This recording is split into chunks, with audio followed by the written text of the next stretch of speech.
தல ராஜா இதுக்கு பேரு.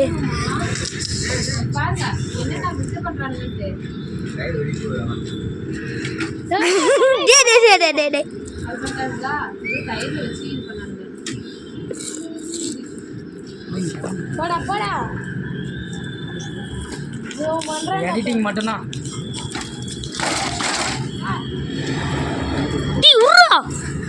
நல்லாவே வரலடா பட்டா டேய். அப்படியே எடிட்டிங்ல ஜாயின் பண்ணிக்கலாம். தம்பி 60 செகண்ட் வந்துச்சுன்னா நான் ஆஃப் பண்ணிட்டேன், கவலைப்படாத. ஏய் அது எடிட்டிங் பண்ணிக்கலாம் பூரா. பட்டாச்சான் டயர்ல ஊத்திட்டேங்க. எடிட்டிங்